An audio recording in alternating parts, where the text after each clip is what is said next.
નવસારીના બિલ્લીમોરામાં રમતા રમતા ખુલ્લી ગટરમાં પડી હતી 6 વર્ષની માસૂમ.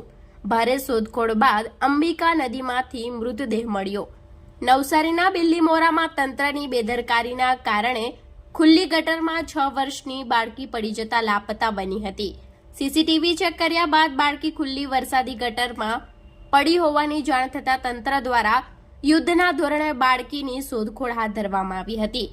ગઈકાલે 5-6 કલાક શોધખોળ કર્યા બાદ રાત્રે 10 વાગ્યા પછી ફરી વરસાદ શરૂ થતા બચાવ કામગીરીમાં વિક્ષેપ પડ્યો હતો. ત્યારે આજે વહેલી સવારે ફરી બાળકીની શોધખોળ હાથ ધરવામાં આવી હતી. આ દરમિયાન 22 કલાકની શોધખોળ બાદ માસૂમ શાહીનની માત્ર લાશ જ મળી હતી. અંબિકા નદીમાંથી બાળકીનો મૃતદેહ મળ્યો હતો. બિલ્લીમોરાના વખારિયા બંદર પાસે ખુલ્લી ગટરમાં ખાબકેલી બાળકીનો આજે 22 કલાક બાદ માત્ર મૃતદેહ હાથ લાગ્યો. 22 કલાકની ભારે શોધખોળ બાદ વઘારિયા બંદર નજીક વાડિયા શિફ્ટ યાર્ડ ખાતેથી બાળકીનો મૃતદેહ મળ્યો હતો, જેને પગલે બાળકીના પરિવારજનોમાં શોકની લાગણી ફેલાઈ હતી.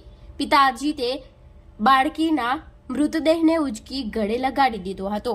પોતાની વહાલી બાળકીને હાથમાં લઈ પિતા તેમજ પરિવારજનો ઘર તરફ આગળ જઈ રહ્યા હતા ત્યારે ત્યાં શોકનો માહોલ છવાયો હતો. બાળકીના મૃતદેહને પોસ્ટમોર્ટમ અર્થે બિલ્લીમોરાની મેંગોસી હોસ્પિટલમાં લઈ જવાયો હતો.